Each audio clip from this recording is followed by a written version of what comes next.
Olá pessoal, meu nome é Paulo César Coelho e eu vou trabalhar com vocês numa sequência de videoaulas a cadeira de Anatomia Humana adaptada para os cursos de técnicos da área de saúde e em especial para o técnico de enfermagem. Nessa primeira videoaula nós vamos fazer uma pequena introdução ao estudo da anatomia humana. Vamos dar algumas definições e trabalhar alguns conceitos importantes que iremos usar no decorrer das nossas futuras aulas. Faremos também um pequeno histórico, vamos contextualizar a anatomia dentro das ciências biológicas e mais especificamente das ciências morfológicas e vamos ver que a anatomia pode ter diferentes facetas e olhares dependendo do método usado para o estudo, dependendo dos objetivos e objetos de estudo. Então, vamos lá. Anatomia. A palavra anatomia vem da junção de dois termos gregos, chamado anátome, que é em partes, e tome, corte. Então, seria o estudo em cortes e secções. É um termo que já teve origem lá na antiguidade grega, porém foi consagrado muitos séculos depois com André Vesalius, que é considerado o pai da anatomia moderna. E por que André Vesalius é considerado o pai da anatomia moderna? Bem, André nasceu em 1514, filho de um médico famoso, ele era de Bruxelas, nasceu em Bruxelas, é um belga. A família dele contava com vários médicos. Ele também fez medicina muito jovenzinho, se formou. E se dedicou a duas áreas distintas da medicina. Há uma cadeira das ciências básicas e uma cadeira das ciências da parte clínica. Ele foi um cirurgião, lecionou cirurgia e trabalhou na assistência como cirurgião e também trabalhou com anatomia. Até a era de André Vesalius, o estudo da anatomia era feito da seguinte maneira: o professor pegava manuscritos, polidos por centenas de anos, compilados, e os manuscritos faziam uma discussão e era dessa maneira que se aprendia anatomia. André Vesalius já estava numa outra era e resolveu pegar esses manuscritos e dissecar cadáveres, fazer dissecação ou dissecção, as duas palavras são aceitas, dissecar ou dissecar, é você cortar o cadáver em partes, dimensionar, acessar estruturas anatômicas, eventualmente tirar essas estruturas anatômicas e, se necessário, fatiá-la. Então ele começou a fazer isso e comparar com os escritos que ele aprendeu na faculdade. E aí ele viu que várias coisas não tinham nada a ver, outras precisavam de uma modificação, outras de uma ampliação e o outro se realmente era verdadeiro. Bem, e ele é considerado o pai da anatomia moderna porque até hoje a anatomia é estudada e ensinada em cima de dissecção de cadáveres de peça. É claro que em muitas faculdades não se usa mais o cadáver humano para o estudo. Se usa manequins, robôs, muito sofisticados, muito próximo ao corpo humano. Outros usam a inteligência artificial, o metaverso, a realidade virtual, usam óculos de realidade virtual e a pessoa interage com peças anatômicas no mundo virtual, tal como se estivesse ali dissecando. Mas vejam, apesar da estratégia ser outra, o método é o mesmo. Utiliza-se uma modernização do século XXI, mas continua se estudando em peças, tal como André Vesalius estudou e preconizou. Por isso que ele é chamado de o pai da anatomia moderna. Mas a anatomia, se tem um pai, André Vesalius, tem bisavós, tataravós, avós. Então vamos começar com Aristóteles. Lá, aquele filósofo Aristóteles, da Grécia Antiga, ele também se dedicou à anatomia, também fazia dissecções e fazia a comparação da anatomia de humanos com a anatomia de animais que ele tinha na época lá. E aí criou também um ramo da anatomia, que é a anatomia comparada ou comparativa. Depois, Teofrastos, na mesma ocasião, discípulo de Aristóteles, não da filosofia, mas sim da anatomia, aprofundou a dissecção, inclusive cunhou o termo anatemen, técnica de anatemen, que deu origem à palavra anatomia, que depois foi consagrada muitos séculos depois por André Vesalius. Bem, nessa época a comunicação era ruim, às vezes duas coisas aconteciam simultaneamente e as pessoas não tinham acesso à informação de maneira fácil, ou então às vezes repetia coisas que já não precisavam porque alguém já tinha descoberto aquilo. E aí, com avanços e retrocessos, a anatomia passou pelo Egito Antigo, chegou a Roma, até que no Ocidente houve um grande retrocesso da Idade Média. A Idade Média misturou teocracismo, né? Religião com política, com administração, e aí criou-se leis que proibiam, né? Qualquer uso do cadáver para qualquer finalidade, era um vilipêndio. Mesmo que o indivíduo doasse seu corpo pós-mortem para o uso e a família concordasse para o uso de pesquisas, de ensino, não era aceito. Então, os poucos que ousavam fazer isso estavam a parte da lei ou da moral da época, né? E aí o que ele conseguia produzir era muito pouco, e quando produzia tinha dificuldade de passar isso para terceiros. Mesmo assim, chegou a era de André Vesalius, que os manuscritos das diversas áreas e locais foram chegando, foram se juntando, e as pessoas estudavam em cima daquele manuscrito.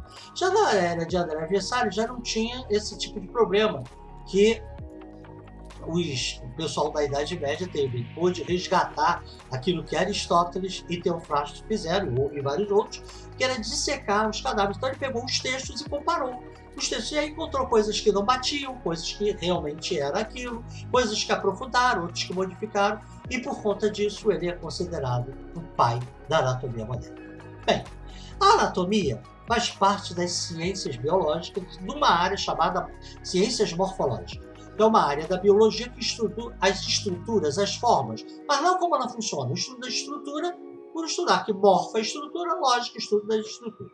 Ela inclui a embriologia, a citologia, a histologia e a anatomia propriamente dita. A embriologia estuda as estruturas e a evolução das estruturas no concepto uterino. O que é o concepto uterino? É tudo aquilo que tem dentro do útero relacionado a preenche.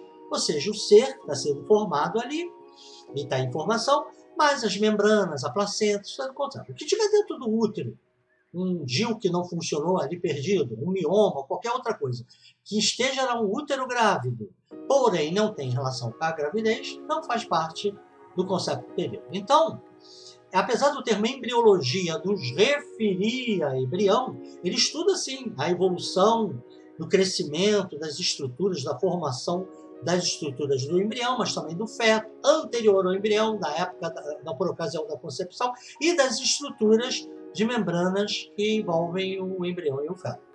Nasceu, cortou o coto umbilical, deixou de ser aspecto da embriologia. A embriologia não estuda o funcionamento é da fisiologia fetal, mas a parte estrutural é assunto dela. Tanto que tem o ultrassom morfológico, que justamente vê a morfologia do ser que está ali, das estruturas, ver se é compatível com a idade gestacional ou se tem alguma deformidade, né? Ele está focado na estrutura. Bem, temos também a citologia, que estuda a estrutura da célula e das organelas da célula. Não estuda o funcionamento, pode até citar o funcionamento, mas só citar, não estuda o funcionamento. Ela estuda a estrutura geral das células e estruturas específicas de células específicas, mas só a parte morfológica. Quando se estuda o funcionamento e como o organismo pode outras células interferir naquela célula, como aquela célula pode interferir nas outras, aí é da biologia molecular, que bebe da fonte da citologia, mas acaba desiguando lá na fisiologia, né, nas ciências fisiológicas. Aí é biologia molecular. A citologia é apenas estrutura.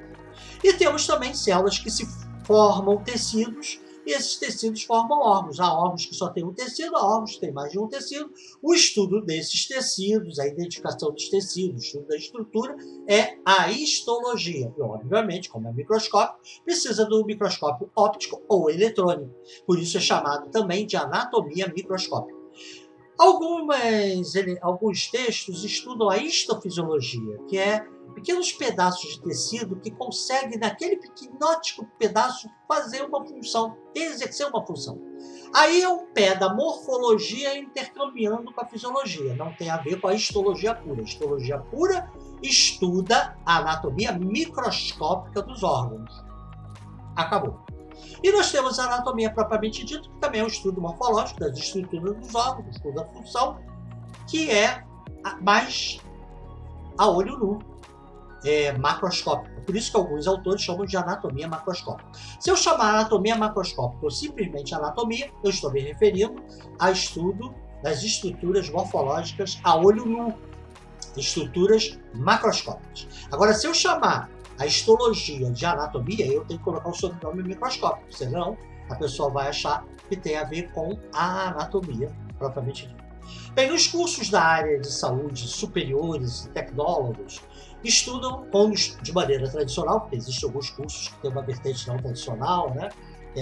Em cima de metodologias ativas. Com o método tradicional, essas áreas do conhecimento das ciências morfológicas, elas se separam em disciplinas, e aí pode, às vezes, até fazer parte do departamento de ciências morfológicas, mas são disciplinas autônomas. Às vezes, a citologia está embutida na biologia molecular, às vezes é separado, por isso que eu coloquei um asterisco ali, né? Vai ser estudado separadamente, ela é pura morfologia, ou junto com a função, que é a biologia molecular, mas enfim, são separados. Nos cursos técnicos, incluindo o curso técnico de enfermagem, a anatomia que é o foco, que é importante estudar anatomia. Não é com a mesma profundidade de cursos no ensino superior, mas é importante trabalhar a anatomia. E aí ela é fundida com a fisiologia, que é também ciência biológica, mas não é morfológica. Você estuda a estrutura e, simultaneamente, em seguida, a função. Aqui, nas nossas aulas, por uma questão didática, nós vamos separar. Vamos fazer uma sequência de aulas de anatomia separada de uma sequência de aulas de fisiologia.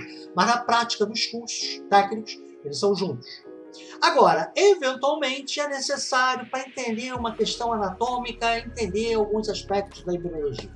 É necessário, para entender algumas situações fisiológicas, entender alguns aspectos da citologia.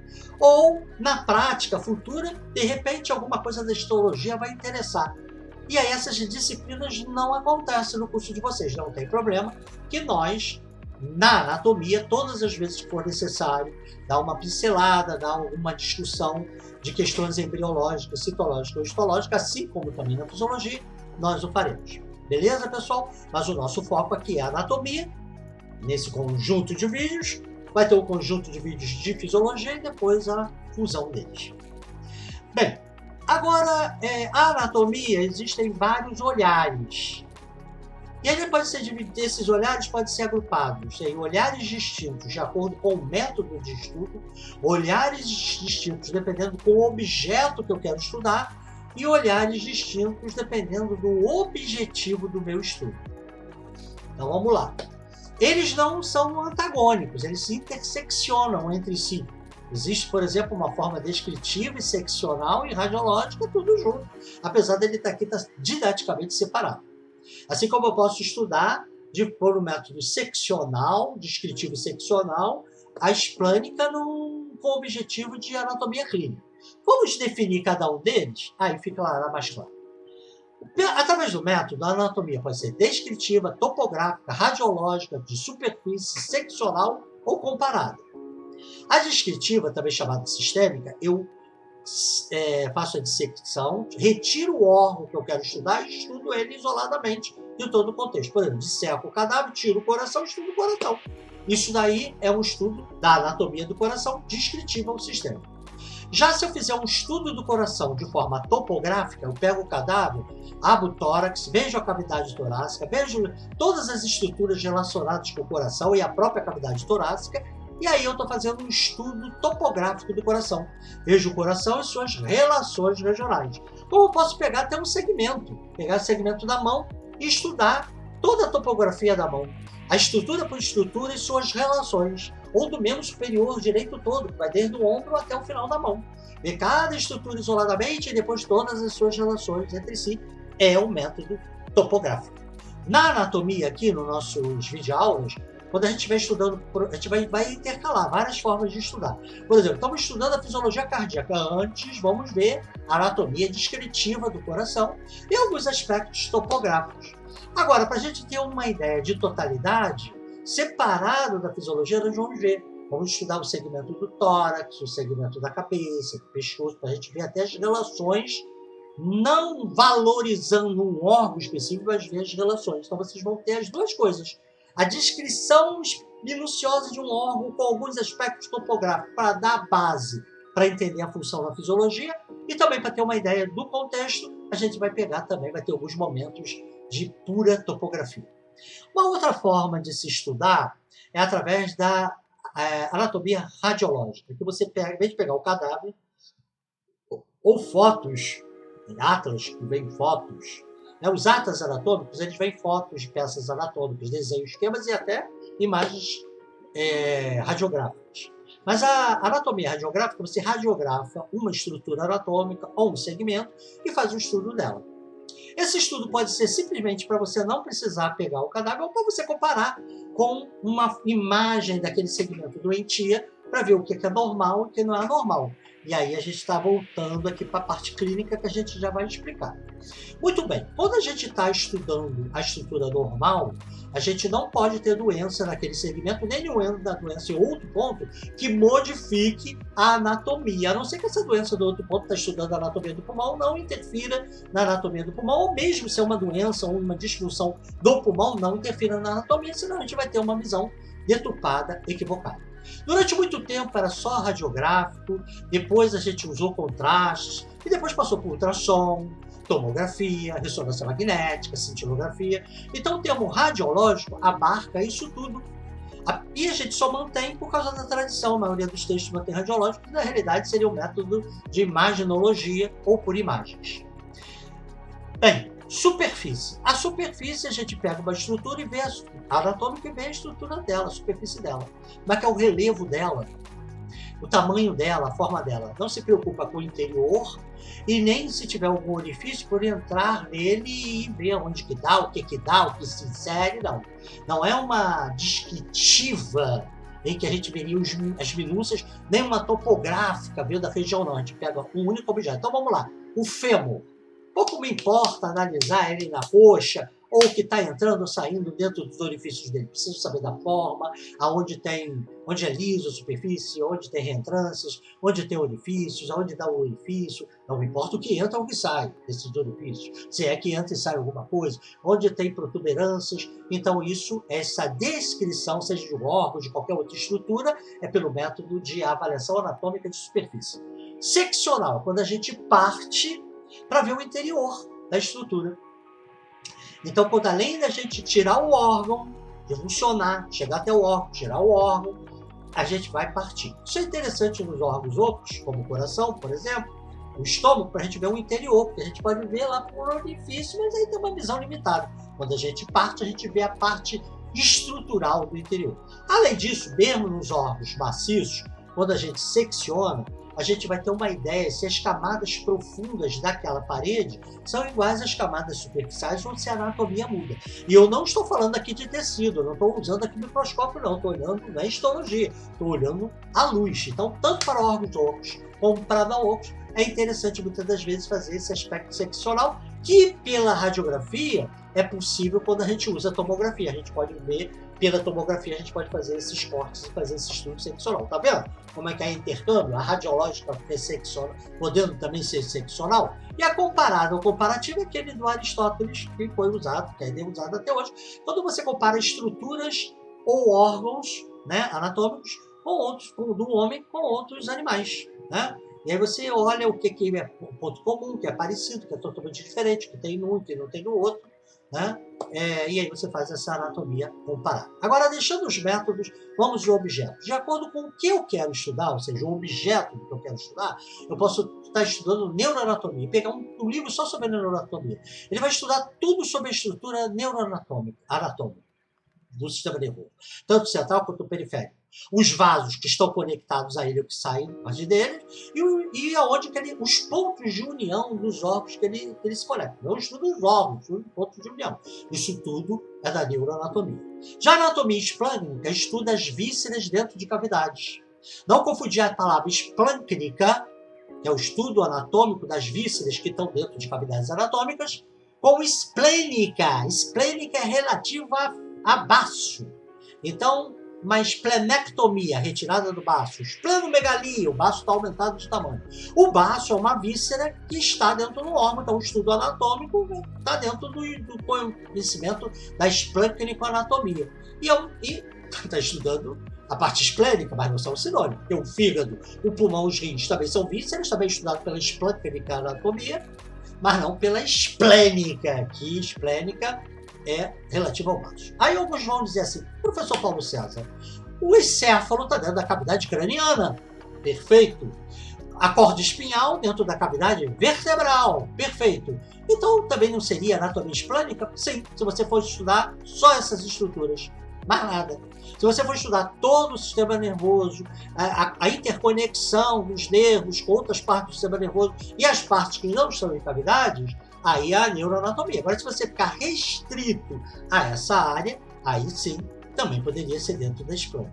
Tá vendo como é que muda? Se eu quero estudar toda a neuroanatomia, não vou pegar um livro de esplênica e neuroanatomia, nem um setor do tratado que fala sobre esplênica. Não vou encontrar ali, no máximo, o encéfalo e a corda espinhal. E, por fim, o objeto da anatomia locomotora, que estuda o músculo esquelético, o esqueleto, os tendões, as aponevroses, né, camadas que envolvem aí, o músculo esquelético, a articulação e a cartilagem articular. O aparelho locomotor, ele mantém a gente erecto contra a ação da gravidade, permite o movimento de diversos segmentos do corpo, o movimento mastigatório, né, que é estomatognático, movimento de locomoção, enfim. E o estudo das peças anatômicas isoladas ou topográficas, né? Então pode ser tanto um estudo descritivo como topográfico, pode ser radiológico ou de superfície desse aparelho, suas interconexões, ou isoladamente cada uma da peça, é do estudo do locomotor. Então você não quer estudar a perna, toda a anatomia da perna, num texto só sobre esplênica e neuroanatomia, nem muito menos neuroanatomia. O máximo vai encontrar os nervos que vão para lá. Beleza? Agora, o osso do fêmur eu encontro num livro ou num texto de anatomia locomotora. E o objetivo? O objetivo, não importa o método ou objeto, eu posso ter como objetivo a anatomia clínica. São textos, trabalhos, videoaulas que trabalham a anatomia junto com questões da clínica, tanto do médico, dos outros profissionais de ensino superior, inclusive de ensino nível técnico, como técnico de enfermagem. Como assim? Por exemplo, pode estar voltado para a semiologia. Uma pessoa tem uma queixa no baixo ventre ou na fossa ilíaca direita. Onde que é a fossa ilíaca direita? Onde é o baixo ventre? Então, se o texto descreve, se ele tem uma dor ali, pode ser esse osso órgão, que aonde que é isso? Como é que eu pesquiso?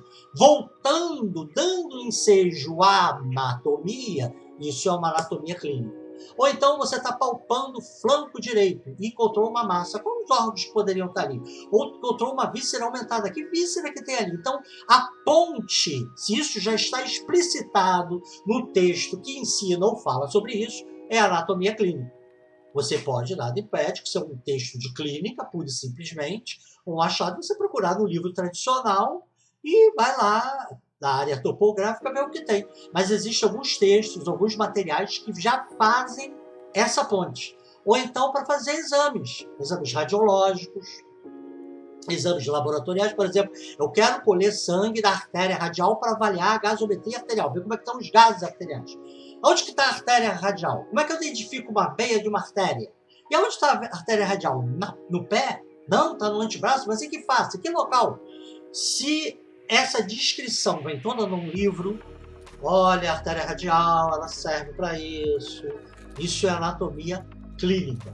Ou então não é um livro sobre anatomia, é um livro sobre técnicas de acessos arteriais e venosos. Mas tem um segmento de revisão anatômica, ou anatomia clínica. Aí ele vai trazer para ali as informações da anatomia que vão te permitir um acesso daquela artéria, ou mesmo a veia para administrar medicamento, ou eu tenho que aplicar essa ingestão no vasto lateral da coxa. Então, além da técnica, eu tenho que saber onde está localizado o vasto lateral da coxa. Se no texto que apresenta a técnica apresenta aspectos anatômicos para você rever e fazer aquela parte ali, é anatomia clínica. Então, existem textos de clínica, textos de procedimentos técnicos não cirúrgicos que fazem revisão anatômica para você entender, relembrar e não fazer besteira. Ou fazer algo com convicção. É uma parte do texto de anatomia clínica. E existem livros voltados, principalmente para a parte semiológica, que é a anatomia clínica, que faz relações diversas relações das estruturas topográficas, descritivas, radiológicas, de superfície, seccional e eventualmente comparada, de neuroanatomia e locomotora, com questões clínicas, quer semiológicas, laboratoriais ou terapêuticas não cirúrgicas. Isso desfaz a ideia que chegou até o século XX, que além do anatomista, depois do anatomista, quem mais tem que saber de anatomia é o cirurgião e os técnicos envolvidos no centro cirúrgico, principalmente que entram no campo cirúrgico. Provavelmente, não sei, pode ser que seja, porque o Versalhes, André Versalhes, pai da anatomia moderna, era cirurgião, trabalhava com isso, mencionava isso, então ficou aquele negócio que era importante para a cirurgia, e mas também é para a clínica, e a anatomia clínica veio dizer isso. Da mesma maneira, a cirúrgica. Para que eu preciso entender de anatomia e por que tem livros de cirurgia que fazem revisões de anatomia, e tem livros, inclusive, trabalhos de anatomia cirúrgica, que trabalha eminentemente a anatomia para embasamento cirúrgico direto. Você não precisa ficar pensando, associar, embasamento direto. Porque, por exemplo, se tem um útero que tem um mioma na região tal, eu preciso saber aonde localiza o útero, identificar o útero, quais as regiões anatômicas do útero para saber se o mioma está naquele local, como é que eu tenho que tirar, como é que eu abro isso. O útero não está assim, eu sou o útero, eu estou aqui. Não, eu tenho que acessar o útero. Então, o que eu tenho que afastar os planos anatômicos anteriores, o que eu tenho que afastar, o que eu posso cortar. Por exemplo, tem uma bexiga possível, eu posso cortar a bexiga e chegar direto do útero? Não. Então, isso tudo, essas estruturas anatômicas, da estrutura que eu vou operar e do anterior, dos planos anatômicos, né, são todos escopo da cirurgia, da anatomia cirúrgica. Se, por exemplo, eu vou tirar a tireoide, eu tenho que saber onde está localizada a tireoide. Chegando lá, eu tenho que saber identificar a tireoide, tudo isso pela anatomia. Não vai vir um neon escrito eu sou a tireoide. Tenho que saber quais são os vasos por onde eu divulsionar para tirar só a tireoide. Em volta da tireoide tem as paratireoides, então não é legal eu tirar as paratireoides. Mas se eu tirar, eu tenho que identificar que aquilo é uma paratireoide e devolver para o indivíduo ficar com deficiência da paratireoide. Afinal de contas, ele precisa tirar a tireoide, e não as paratireoides. Eu tenho que ter cuidado para não lesar o nervo que passa ali do lado. Então tem que ter uma técnica que proteja aquele nervo. Porque se eu levar o nervo recorrente, eu vou ter uma alteração na fala do indivíduo. Se o indivíduo é um cantor, usa um locutor, é um professor, vai perder a sua profissão, porque não vai poder usar a voz, vai ficar uma coisa bitonal. Então, não só para identificar o que eu tenho que operar, para saber como eu chegar ao que tenho que operar, o que eu posso lesar, o que eu não posso lesar, ou seja, prevenindo iatrogenias. Iatrogenias é qualquer consequência maléfica fruto de um tratamento ou de um diagnóstico, né? E aí, por exemplo, se eu vou tirar a tireoide, jogo fora as paratireoides e não precisava, eu vou ter um hipoparatiroidismo. Se eu leso o nervo recorrente, eu vou livrar uma voz bitonal. Isso é uma iatrogenia. Eu não precisava fazer isso para tratar, foi uma consequência. Se eu sei a anatomia muito bem, e uma anatomia voltada para a questão cirúrgica, eu vou dificilmente eu vou fazer essas iatrogenias, pelo menos vai ser mais difícil. Vai ter variações anatômicas, mas vai ser mais difícil. Então, isso é chamado de anatomia cirúrgica. Eu posso simplesmente estudar anatomia sem estar nada voltado para a cirurgia e eu tenho um trabalho de conectar o texto cirúrgico. Eu posso ter um texto cirúrgico que faz essas revisões, a anatomia cirúrgica, ou eu posso ter livros de anatomia cirúrgica que vai desenvolver, ou faz até você aprender pela primeira vez anatomia, já voltado para as condições cirúrgicas. Então, é dessa maneira, métodos, objetos e objetivos. Isso é importante para a gente saber o que buscar, e quando buscar e aonde buscar, para não ficar perdendo tempo, porque tempo custa caro. Bem, desenvolvemos que habilidades dessa primeira videoaula? Várias. Definimos a anatomia, fizemos o contexto histórico, fizemos o contexto da anatomia dentro das ciências biológicas e mais especificamente nas ciências morfológicas. Vimos as diversas olhares da anatomia, o método, objeto, objetivo. Perfeito. Essas habilidades foram realmente bem trabalhadas e vocês se apropriaram dela, vocês agora vão ter competência de, no piscar de olhos, saber por que você precisa usar a anatomia, tanto no curso técnico de saúde, incluindo do técnico de enfermagem, como depois. Já dá para perceber várias coisas aí. E já dá para ter uma ideia do que você quer, que tipo de texto eu busco ou afasto. É anatomia radiológica, é anatomia descritiva, eu já devo puxar alguma coisa para clínica, eu não me interesso. Ou se eu estiver fazendo procedimentos técnicos, cirúrgicos ou não, diagnósticos ou terapêuticos, estou treinando no estágio ou na aula, eu já sei se a minha anatomia, que a gente ainda vai aprender, ainda não cheguei lá, ou se eu preciso chegar, ou se eu já cheguei, se eu preciso rever e aonde eu rever, ou se eu preciso ver, aonde eu vou ver. Então, já essa primeira aula está muito mais do que simplesmente apresentar a disciplina. Já te dá a competência de saber para que e onde buscar o que da anatomia na sua vida profissional. Mas esse é o primeiro passo. Muitos outros virão. Até lá.